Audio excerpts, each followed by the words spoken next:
എന്താ ഡോക്ടറെ, കുഞ്ഞിന് സുഖമില്ലേ? അവളിങ്ങനെയാ, രാത്രി ആയക്കറിയും. ശിവൻകുട്ടി കിടക്കുന്നില്ലേ? ഓ, എന്റെ കാര്യം പോക്കാ ഡോക്ടർ. ഒരു മനസമാധാനവും ഇല്ല. മനസമാധാനം കിട്ടാൻ ഒരുപാട് വെള്ളം കുടിക്കും. വെള്ളം കുടിച്ചാൽ കൊളസ്ട്രോളൊക്കെ ഒഴുകി പോകുമെന്ന് വൈദ്യര് പറഞ്ഞു. നേരാണോ ഡോക്ടർ? നേരാ.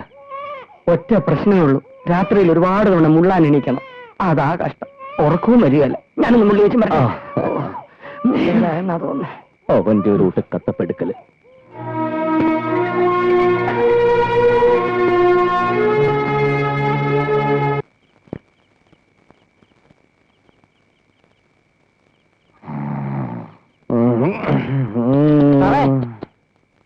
സാറേ, പാല് കടി ഉണർത്തി കൊടുക്കണോ അതോ ഉണർന്നിട്ട് കൊടുത്താൽ മതിയോ? നീ കൂടുതൽ വാചകം അടിക്കണ്ട. ആ സാധനം അവിടെ വെക്കടാ. ഇത് ഞാൻ ചോദിച്ചിട്ട് നേരം കുറയായില്ലേ?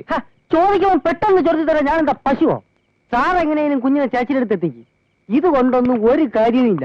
ചേച്ചിയുടെ കയ്യിലെ ഇതിനേക്കാളും നല്ല ബെസ്റ്റ് കുപ്പിയുണ്ട്. കുഞ്ഞിന് അതാ വേണ്ടത്. നീ വാ.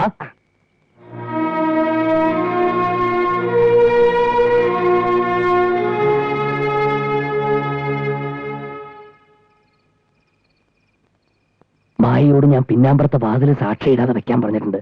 നമുക്ക് ഈ കുഞ്ഞിനെ അവളുടെ കൈ കൊടുത്തിട്ട് വേഗം വരാൻ വാ. എന്നാ പിന്നെ സാറും അവിടെ കിടന്ന് സൗകര്യം പോലെ വന്നാ മതി. കുഞ്ഞിനും ചൂട് കിട്ടും, പിന്നെ സാറിനും. അവളെന്റെ ഭാര്യ, അതുകൊണ്ട് കൂടുതൽ കോമഡി വേണ്ട. വാ. ആ വാതിലൊന്നും തുറന്നു വെക്കാൻ പറ്റുന്നില്ലല്ലോ.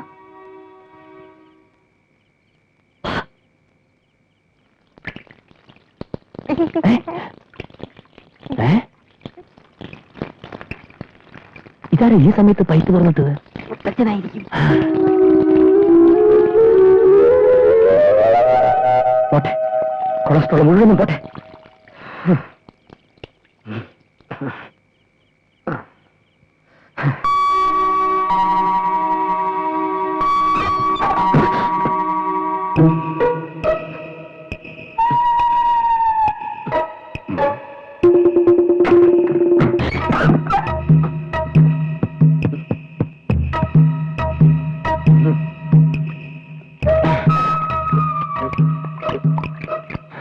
അവന്റെ ഒരു ഒടുക്കത്ത വെള്ളം കുടി. ഇവൻ നേരെ വെളുക്കുന്നത് പൈപ്പ് തുറന്നു വെച്ചു. ഇതിനകത്ത് കടക്കാൻ പറ്റുമെന്ന് തോന്നുന്നില്ല.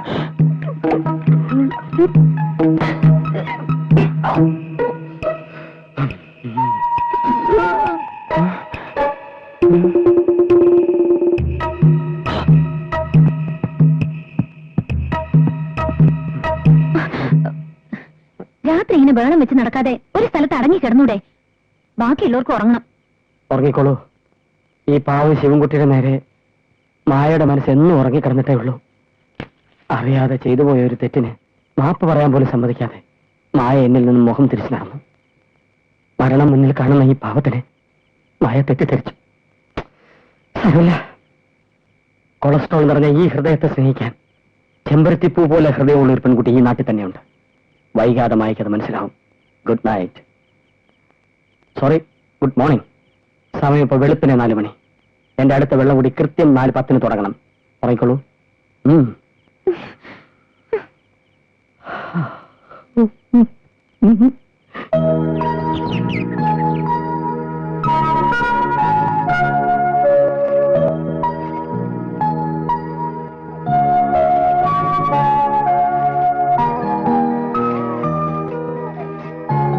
പേടിക്കണ്ട.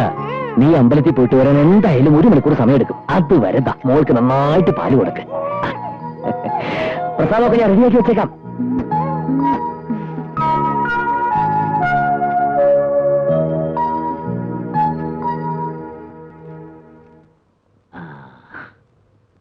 മോള് പോകുന്നത് അറിഞ്ഞിരുന്നെങ്കിലേ മുത്തച്ഛനോട് അമ്പലത്തിൽ വന്നേനെ. അത്ര ദൂരമൊന്നും നടക്കാൻ മുത്തച്ഛൻ ഇപ്പൊ പറ്റില്ല. കുറച്ചു ദിവസം കഴിയട്ടെ, ഞാൻ കൊണ്ടുപോവാം. മോളുടെ പേരിൽ ഒരു ഗണപതി ഹോമം നടത്തണമെന്ന് മുത്തച്ഛൻ എന്ന് വിചാരിച്ചതാ. അപ്പോഴത്തേക്കും ഗോവിന്ദൻകുട്ടിയുടെ കത്ത് വന്നു. ഞാൻ പറയാതെ തന്നെ മോക്കത് അറിയാമല്ലോ. സേതുമാധവന്റെ ഫോട്ടോ അയച്ചു തരാമെന്ന് അവൻ എഴുതിയിട്ടുണ്ട്. ആ ഡോക്ടറുടെ ഭാര്യ ഒരു വക്കീലാണെന്നല്ലേ പറഞ്ഞത്. അവരോട് എനിക്കൊരു കാര്യം പറയാനുണ്ട്. എന്താ മുത്തച്ഛ? മോളോട് പറഞ്ഞാല് മോളത് പറയാൻ സമ്മതിക്കത്തില്ല.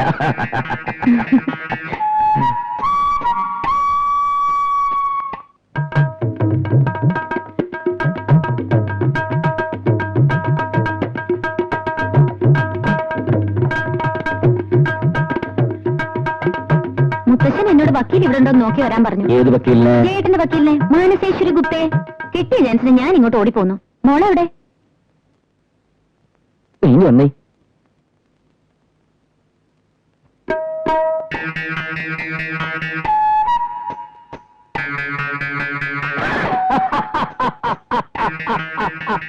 എന്നിട്ട് ഡോക്ടർക്ക് അറിയോ, മുത്തശ്ശൻ എന്ത് പറഞ്ഞാലും ആ ഇംഗ്ലണ്ടുകാരൻ എനിക്കിഷ്ടമല്ല.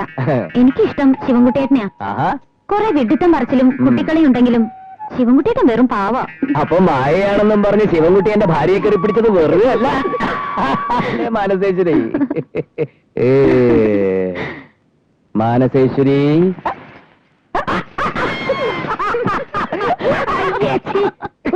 എന്താ പൂച്ച കലവടയ്ക്കെന്ന് പറയണത് വെറുതെ അല്ല. ഇപ്പൊ മനസ്സിലായില്ലേ?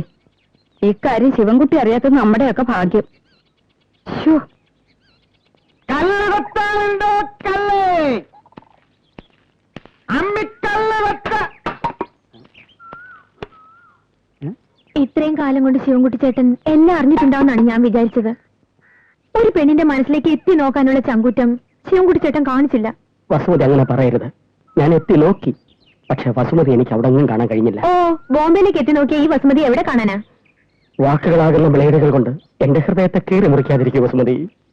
ആ, അവിടെ ബോംബെന്ന് മായ വന്നെന്നറിഞ്ഞു. മായ മാത്രമല്ല, വേറൊരു മാനസേശ്വരിയും കൂടി വന്നിട്ടുണ്ട്. രണ്ടും ഒരൊറ്റ തന്തയ്ക്ക് പിറന്നാണെന്നേ പറയും. എനിക്ക് രണ്ടാളെയും പേടിയാ. രണ്ടിനെ അങ്ങോട്ടും ഇങ്ങോട്ടും മാറിപ്പോകുന്നേ. വെറുതെ എന്തിനാ ഞാൻ ചീത്തപ്പേരി എത്തിക്കുന്നേ? അതുകൊണ്ട് ഞാൻ ആ ഭാഗം ഒന്ന് മറന്നു വസുമതി.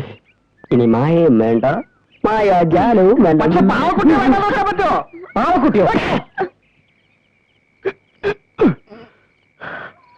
പിടിച്ചോ.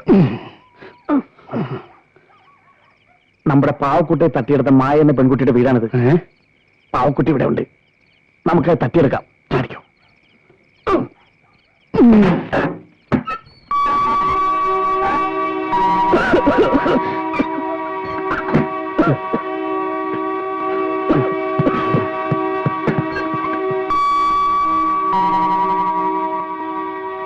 എനിക്കെന്നും പുറത്തു കിടക്കാൻ പറ്റില്ലല്ലോ ഈശ്വര.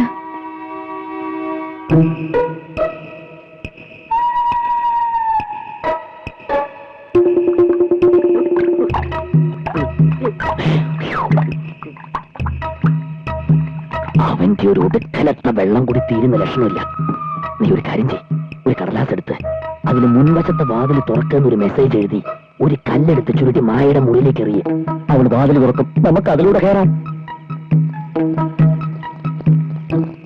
അയ്യോ, വെള്ളം ദാഹിച്ചിട്ട് വയ്യ. ഇത് വെള്ളം കുടിക്കുന്ന നേരമാണ് നമുക്ക്. ഇതെന്താ ഹോട്ട് വാട്ടറോ? ഒരുമാതിരി അരിഷ്ടത്തിന്റെ മണം. ഈ വെള്ളം എന്താ ഇങ്ങനെ? പാപ്പ, മോനെ ആൽഫ്രഡേ, മോൻ ബഹളം വെക്കാതെ വിടുന്നില്ലേ? ബാപ്പു പോയി പാവക്കുട്ടി എടുത്തിട്ട് വരാം. ഉമ്മ,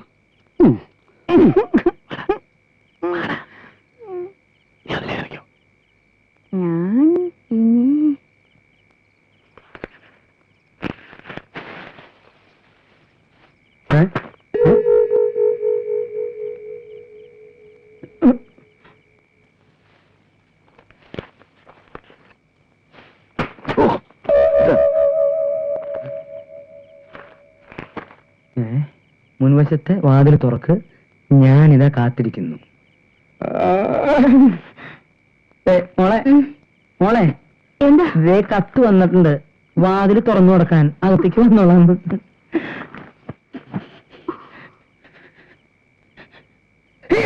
എന്താ?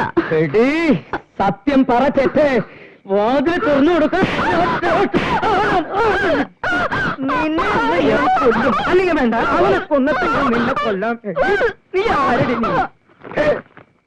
ചെറ്റേ, ഇത്തിരി മൂത്തുപോയെന്ന് വെച്ച് എനിക്കെന്തായാലും കുറവ്. എന്തായി? 4-5 കടലാസ് എല്ലാ മുറിയിലും പറത്തിയിട്ടുണ്ട്. ചാച്ചിയുടെ മുറി അതാണെന്ന് ഒരു പിടിയില്ല. കഷ്ടമല്ല. കിട്ടിയോ? ഇല്ലെന്ന്. വാതിലൊന്നും തുറന്നു കിട്ടില്ല.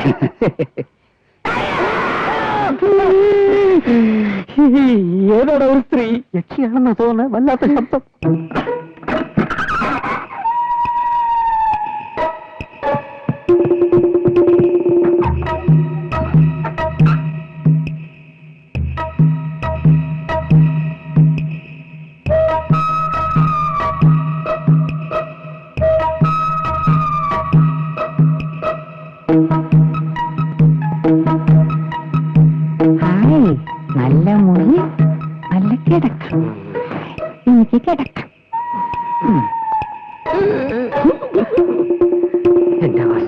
സുമതി.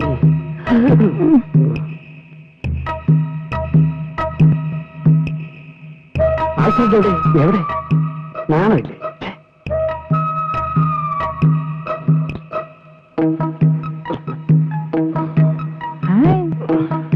ചേച്ചി ചേച്ചി ഈ ചേച്ചിയുടെ പേരെന്താ?